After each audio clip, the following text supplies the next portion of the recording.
Ibu Anil Husna ini MSHI. Ya, tadi mungkin mahasiswa ada yang bertanya-tanya kok hari ini kuliahnya ada bintang tamu dari Hong Kong, itu kenapa? Ya mungkin ya disimpan dulu pertanyaannya atau bisa ditulis di chat, nanti bisa dibaca oleh narasumber.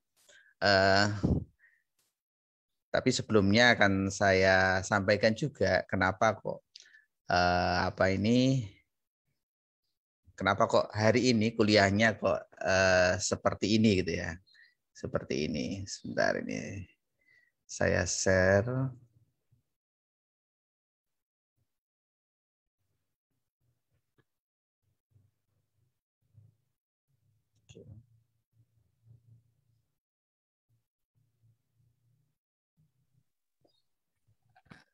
Saya potong sebentar, Pak dosen. Iya, Tadi iya, moga-moga. saya melihat dari Korea Selatan, Mas Singgih Kurniawan itu tadi sempat bergabung saya lihat. Cuman hari ini memang mereka ada meeting untuk persiapan kegiatan puasa. Mungkin menyimak sebentar, terus kemudian mungkin dipanggil untuk rapat mungkin. Kok saya cek tidak ada sudah.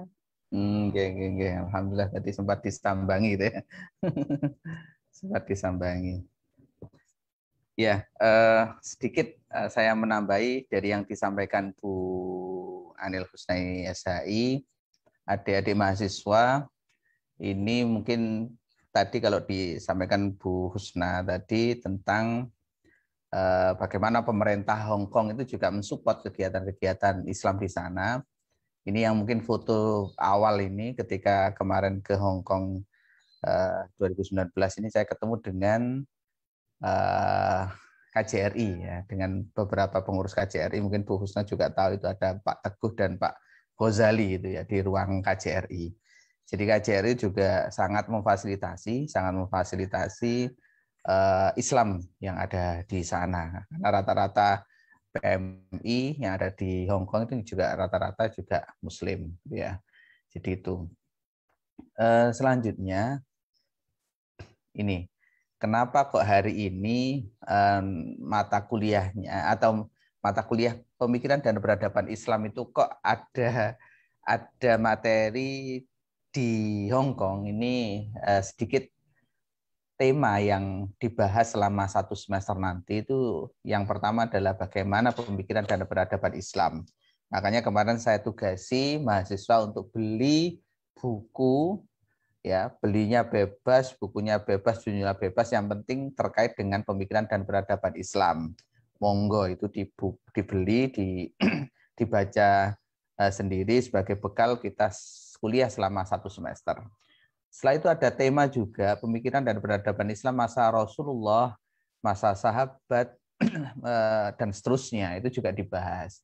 Yang ketiga itu yang keempat, tiga ini sahabat ya.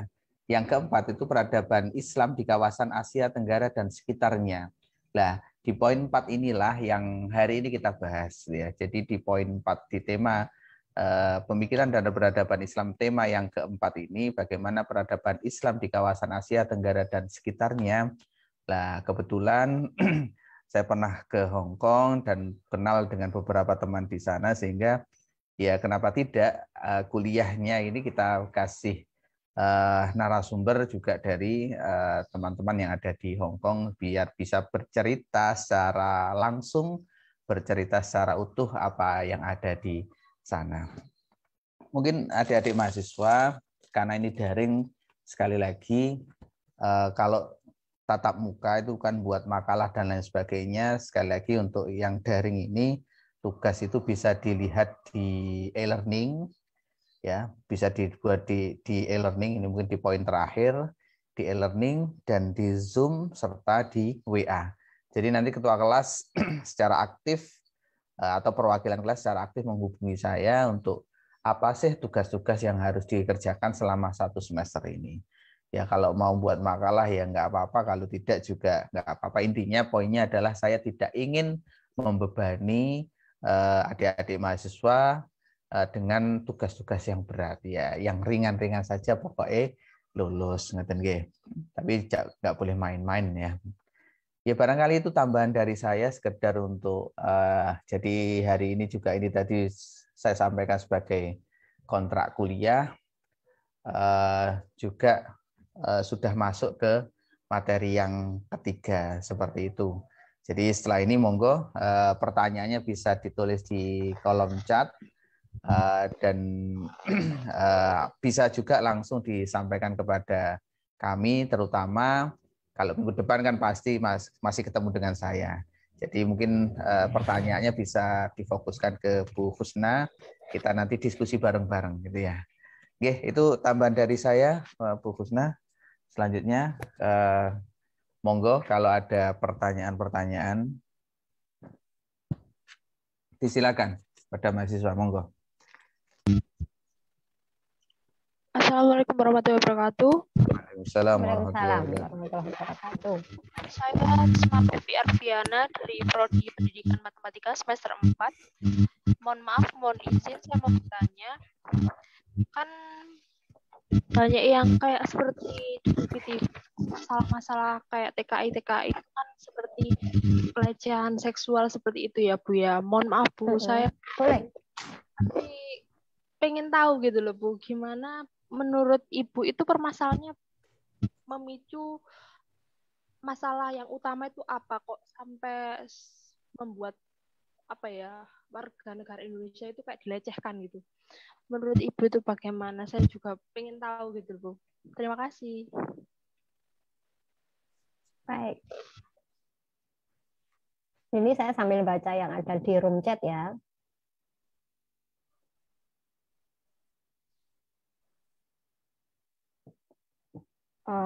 Masih ada yang lain atau satu ini langsung saya respon ini Pak dosen? Sudah ada dua, satu langsung, satu di chat. Itu langsung mungkin kita diskusikan. Baik, saya jawab yang di chat dulu ya, karena ini terkait dengan pendidikan agama Islam. Terkait dengan tayamum, itu yang pertama kita sudah pernah berdiskusi saat kita memiliki kajian fikih online.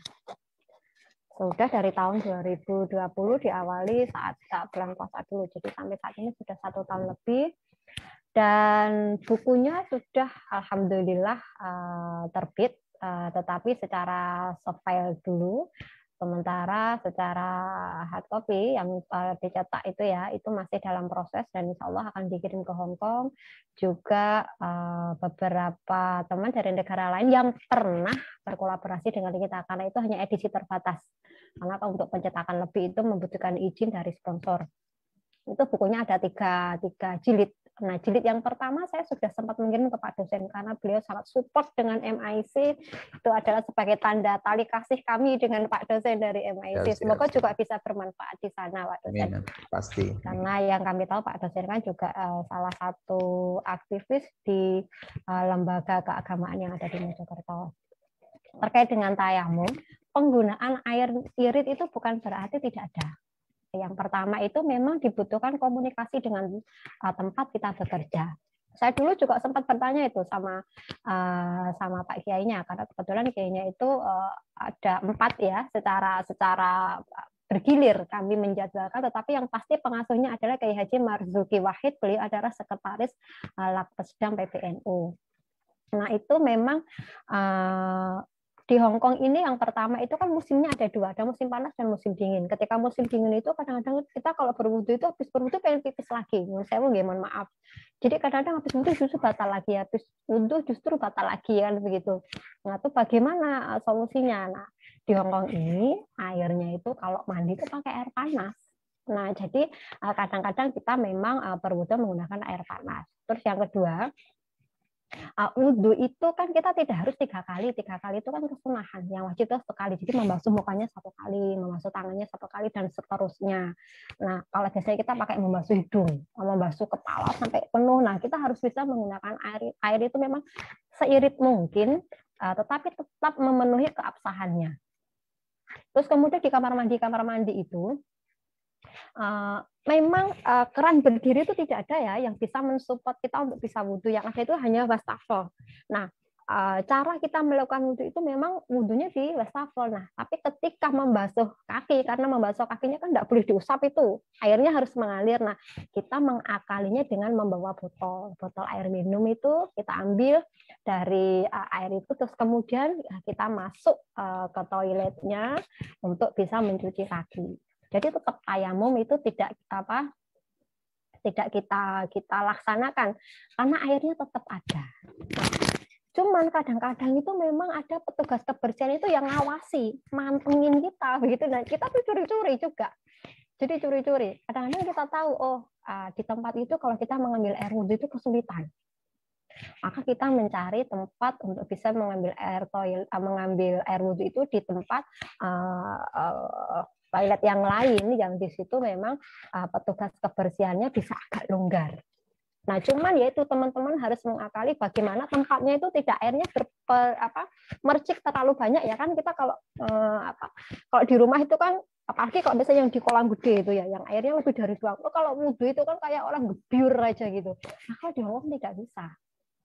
Jadi sistemnya memang kita harus hati-hati menggunakan air itu sehemat mungkin, karena itu memang sudah entah budaya, entah peraturan ya. Karena kan air di Hongkong itu disuplainya dari Cina, yang saya dengar ya. Nggak kayak di Indonesia tinggal ngebor aja itu airnya muncul lah. Sumber air umum itu ya kan, kayak orang sawah aja ngairin sawah tuh dari sungai, nggak usah beli air. Nah, di sini semuanya beli, Mbak. Listrik itu yang kami dengar juga disuplai dari Cina. Air juga disuplai dari Cina. Jadi mereka pemakaiannya memang irit. Air. Kalau listrik enggak ngirit. Orang semua peralatan di rumah tangga itu pakai listrik, Mbak. Masa air enggak di api, dicetekin itu enggak. Semuanya listrik. Serba listrik. Nah, jadi untuk tayamum, kami tetap tidak melakukan kecuali, Mbak, kita memang dalam kondisi yang sakit keras, di dalam rumah sakit, kita tidak bisa ke kamar mandi, maka kita ketika melaksanakan sholat, kita menggunakan tayamum. Dibatasi bukan berarti tidak ada. Tadi Mbak Erika tuh sebenarnya bisa menjawab sendiri tuh gitu. Tayamum tidak boleh karena ada air, tapi kan pemakaian air dibatasi. Nah, cara kita juga mungkin seperti itu. Kalau memungkinkan kita melakukan sunnah membasuh setiap anggota tubuh yang wajib dibasuh 3 kali, kita tetap 3 kali. Tapi jika tidak memungkinkan, itu maka membasuhnya cukup 1 kali. Dan yang perlu teman-teman mahasiswa ingat, dan saya ingat juga, bahwa Islam itu turun pertama kali itu di Arab. Apakah di Arab itu banyak air? Tidak kan? Nah, maka sangat mungkin sekali Nabi dan para sahabatnya pun ketika dalam melakukan wudhu atau bahkan mandi besar, itu tidak seperti orang Indonesia yang kayak tadi saya bilang bahasanya main gebyur aja. Saya nggak tahu gebyur itu bahasa Indonesianya apa itu. Jadi main boros air gitu kan nggak mungkin di negara Arab yang begitu sulit mendapatkan air, terus ternyata bersucinya harus dengan air ini, wudhu harus pakai air, mandi besar juga harus pakai air, kan keramas itu ya. Pasti andaikan saat Nabi itu sudah ada video rekaman kayak gini, mungkin bisa kita rekam ya. Tapi karena tidak ada, kita bisa mendapatkan rekamannya dari Pak dosen dari guru-gurunya bagaimana tata cara Nabi. Apakah beliau itu boros dalam menggunakan air ketika bersuci? Saya kira tidak ya, karena Arab yaitu negara yang sangat minim air. Tapi banyak minyak buminya. Tapi minyak bumi tidak bisa dipakai untuk bersuci. Terus yang kedua, terkait dengan pelecehan seksual, sebenarnya itu juga menjadi isu yang sering dibicarakan oleh teman-teman. Saya tidak akan membahas panjang. Intinya begini, teman-teman ini sebenarnya di sini kita ini mendapatkan satu perlindungan hukum ya. Dan itu perlindungan hukumnya ada dari 2 sisi. Ada dari pihak Indonesia dan juga ada dari pemerintah Hong Kong. Jika kita memang yang menjadi pertanyaan teman-teman itu sebenarnya seperti ini. Pelecehan seksual itu yang seperti apa? Itu yang pertama. Yang kedua, kalau misalnya pelecehan seksual itu langsung dimaknani secara kasar ya, misalnya nyun sewu, mohon maaf, terkait dengan kehormatan wanita. Kan kadang-kadang aja kan kita tuh menganggap misalnya nyun sewu, misalnya paha kita aja, pantat kita ditepok, itu sudah pelecehan seksual. Itu yang pertama. Yang kedua, orang laki-laki melotot ke kita melihat dengan kayaknya kok ini banget, itu sudah pelecehan seksual. Nah, ada juga yang kemudian anggota badan kita yang sensitif dipegang, entah itu sengaja atau tidak sengaja, kemudian itu sudah dikategorikan pelecehan seksual. Sampai yang paling ekstrim adalah nyuwun sewu, misalnya seperti diperkosa. Nah, itu mungkin sudah pelecehan seksual tingkat dewa kalau bagi teman-teman Muslim ya. Nah, sebenarnya memang sudah ada beberapa pembekalan ya. Selain juga ada pembahasan, ada pembekalan, ada sharing, baik itu dari teman-teman sesama PMI sendiri bagaimana mengantisipasi itu. Nah, bagaimana mengantisipasi itu kan bicaranya tuh kenapa kok sampai ada pelecehan seksual seperti itu. Nah, itu kan biasanya tergantung dua sisi, karena pelecehan seksual itu kan pasti ada dua oknum kan ya, dari pelaku dan dari korban. Nah, dari pelakunya mungkin sekali memang orangnya memiliki karakter yang seperti itu. Yang kedua, bisa jadi korbannya itu juga memancing. Jadi ada dua, kan gitu. Nah, kenapa terjadi seperti itu? Itu tergantung bagaimana kitanya. Selama kita misalnya satu berperilaku yang sopan, berpakaian yang sopan, kita berpikiran yang positif, saya rasa aura seperti itu juga akan ikut membantu menjaga kita. Saya itu awal sekali bekerja sini itu di daerah pertokoan ya. Di daerah pertokoan itu orangnya banyak. Kebetulan Mas Bintang saya itu punya tokonya di beberapa daerah. Dia merupakan agen, saya bertemu dengan banyak orang. Dan memang orang itu kadang-kadang mencoba bagaimana nyuwun sewu, mohon maaf, menggoda misalnya.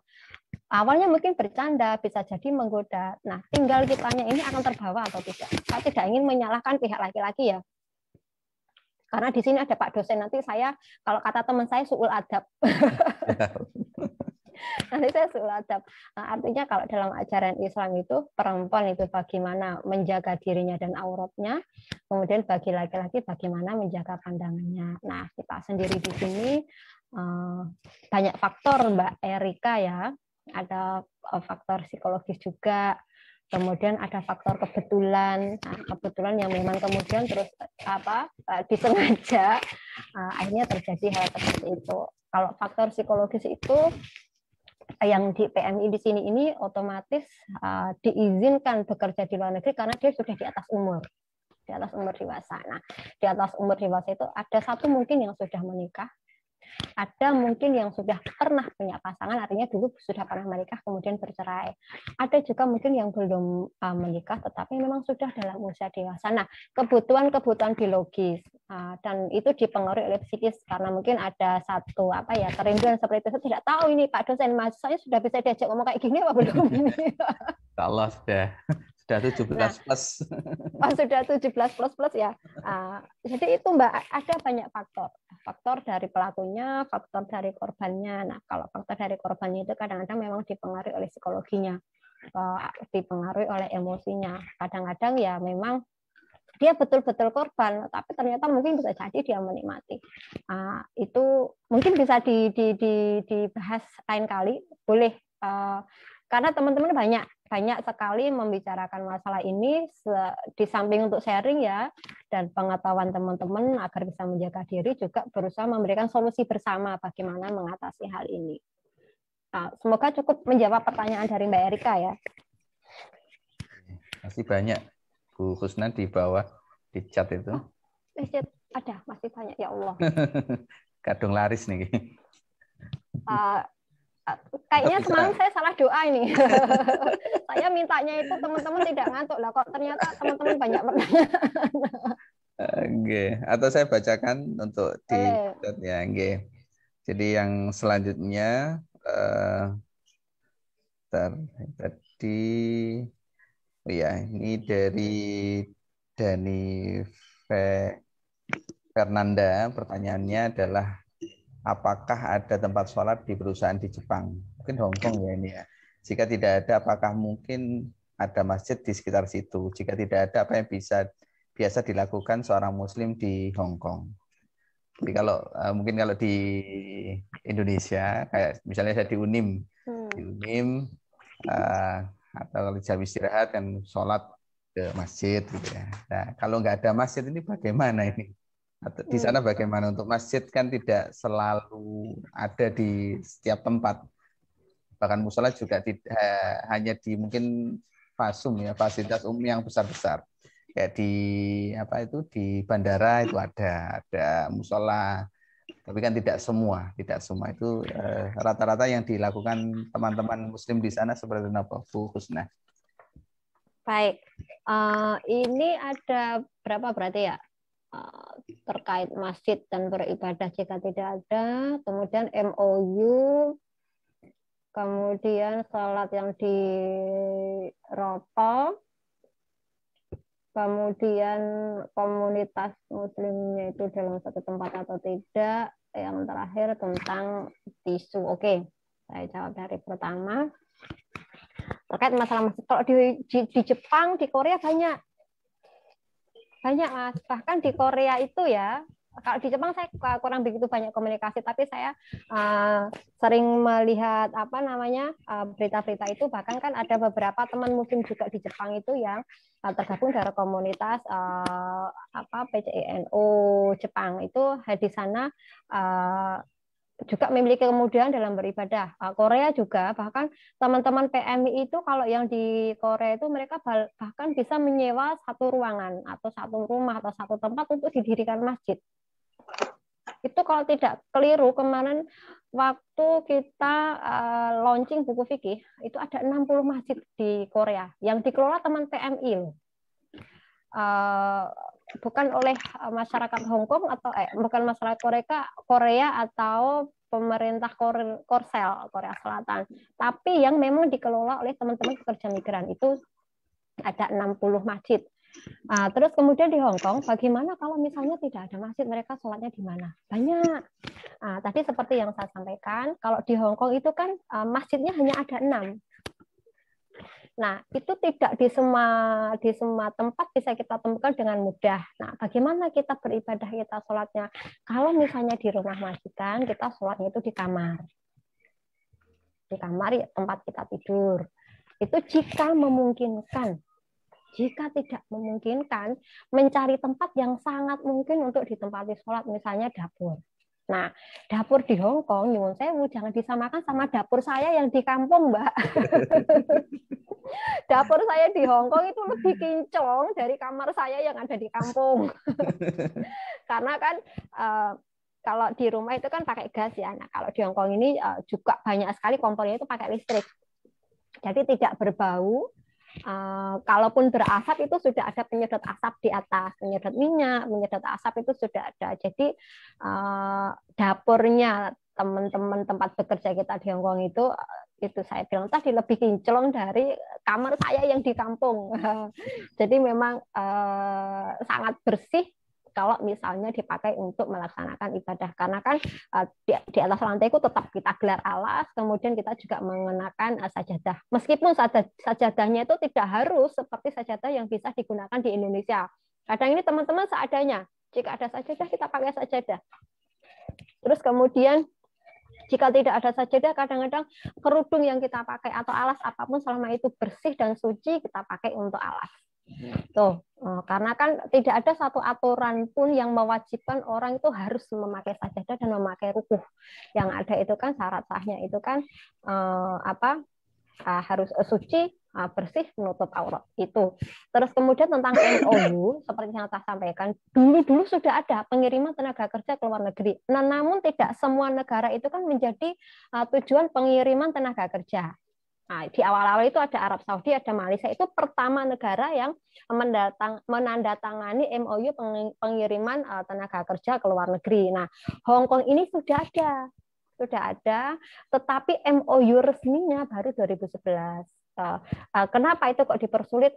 Nanti saya jawab, karena saya harus memperdalam undang-undang itu. Saya sudah berkomunikasi ini dengan Invest yang memang dia concern dengan isu-isu perburuan yang ada di beberapa negara penempatan, tetapi saya memiliki keterbatasan waktu dengan mereka untuk berkomunikasi. Insya Allah ya Mbak ya, nanti jawabannya PR saya sudah saya tulis yang tidak bisa saya jawab dengan lengkap. Karena itu agak susah ditemukan Pak dosen. Saya sudah berkomunikasi dengan Nyuwun Sewu yang membantu saya juga dari sisi ini adalah Mas Ridwan Wahyudi yang memang concern dan pernah melakukan penelitian riset yang ada di Hong Kong. Cuman beliau sibuk. Harusnya hari ini tadi malam saya dikirimi linknya, infonya, tapi belum dapat. Ini menagih. karena memang mereka infus baru pindah rumah dan saya membayangkan bagaimana ribetnya dengan dokumen dan lain-lainnya yang harus dipindahkan. Terus kemudian yang masalah tisu. Yang masalah tisu ini tadi saya sampaikan, Hong Kong bukan negara muslim atau negara yang mayoritas muslim. Nah, mereka yang menggunakan tisu ini adalah mereka yang bukan muslim. Jadi saya tidak memiliki pemikiran atau menjudge apa-apa. Mereka non muslim, jadi mereka berhak mau pakai tisu kek, mau nggak pakai tisu kek, atau pakai air kek. Nah itu hak mereka ya, kan itu sudah merupakan kebudayaan mereka. Tetapi kami yang muslim itu meskipun di situ menggunakan tisu, seperti yang tadi saya sampaikan, biasanya teman-teman itu sanggup botol. Misalnya botol bekas air minum air ya, merek tertentu apalah yang penting itu air. Itu biasanya mereka masuk ke situ itu membawa air itu untuk dipakai untuk mensucikan atau membersihkan. Nah, sikap saya untuk yang pakai tisu, kalau yang pakai tisu itu hak mereka. Kita kan di sini tamu, kita pendatang. Kalau kita bisa mengikuti, kita ikuti. Kalau tidak bisa, maka kita mencari cara lain yang itu tentunya juga bisa diterima oleh mereka dan tidak merugikan mereka. Cuman kalau misalnya di fasilitas kayak masjid itu pasti ada, Mbak. Jadi cuman gini, tempat bersucinya itu kalau misalnya kita mau buang air kecil atau air besar itu sudah pakai modelnya pakai selang gitu ya, nggak pakai air diciduk gitu atau ditandon ditimba air pas itu nggak ada, Mbak. Jadi semuanya itu pakai selang. Jadi harus hati-hati ya, pakai selangnya harus hati, jangan sampai airnya itu keluarnya muncrat nanti malah pakaian kita yang basah. Jadi tempat wudhu kalau di masjid itu banyak. Perempuan sendiri, laki-laki sendiri, dan tidak hanya 1-2 ya, puluhan biasanya. Apalagi kalau yang di masjid besar seperti di Kowloon, di Wan Chai, atau yang di Chaewon itu banyak. Karena di situ kan juga ada ruangan yang bisa kita gunakan kegiatan sebanyak beberapa ribu orang. Jamaahnya juga beberapa ribu sehingga fasilitasnya menyesuaikan dengan jamaah yang bisa ditampung di masjid itu. Terus apalagi nih yang belum saya jawab? Sholat yang jadi satu tadi. Oke, sholat jadi satu. Begini, bagi majikan yang toleran, kita malah saya ada beberapa teman. Jadi gini, teman saya yang satu itu ya, dia pekerjaannya tidak terlalu padat. Dia hanya menjaga satu kakek. Kalau satu kakek itu kan makan juga tidak ribet, nyuci baju juga tidak banyak kan ya. Orang laki-laki kan nggak cerewet, beda sama nenek-nenek. Nah nenek-nenek sudah pikir, waduh, masya Allah, astagfirullahaladzim itu innalillahi. Nah kalau yang jaga satu kakek ini dia bahkan bisa di rumahnya majikan bukan hanya sholat, Mbak, sholat 5 waktu ditambah sunnahnya, ditambah dengerin ngajinya Gus Baha. Dia hobi tuh dengerin ngajinya Gus Baha. Kemudian dia juga bisa tadarus Al-Quran, bahkan dia bisa menjahit baju di sana karena dia juga guru menjahit. Dia menghasilkan baju itu yang biasanya dipesan oleh teman-teman sesama PMI. Itu majikan yang memang orangnya baik, kemudian kita juga punya waktu. Nah, ada majikan yang baik tapi kita tidak punya waktu. Nah, biasanya kitanya bisa diberi waktu sholat, Mbak, tapi super kilat.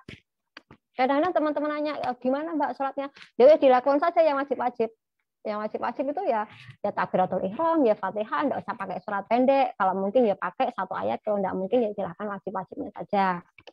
Nah, kalau teman-teman yang misalnya waktunya terbatas ya, kadang-kadang kalau siang waktunya sholat zuhur itu mereka justru masak. Orang Hong Kong itu, Mbak, kalau masak enggak bisa. Masak sekali di pagi hari dipakai makan siang sampai malam. Enggak bisa, jadi masaknya pagi sendiri, siang sendiri, malam sendiri. Dan mereka tidak ada, Mbak, makan itu 2 atau 3 menu, minim 5 menu.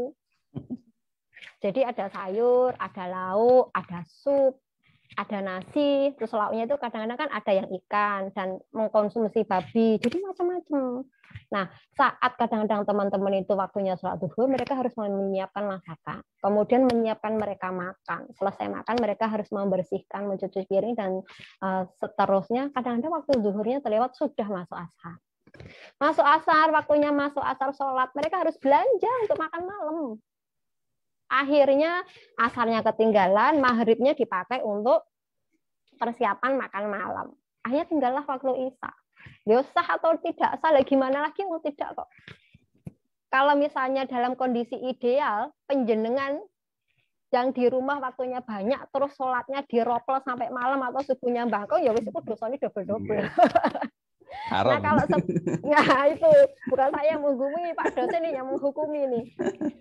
Tetapi kami dalam kondisi yang memang seperti itu, kondisi yang memang tidak mungkin. Kami ini kan seperti di bawah kekuasaan ya, kekuasaan tempat kami bekerja.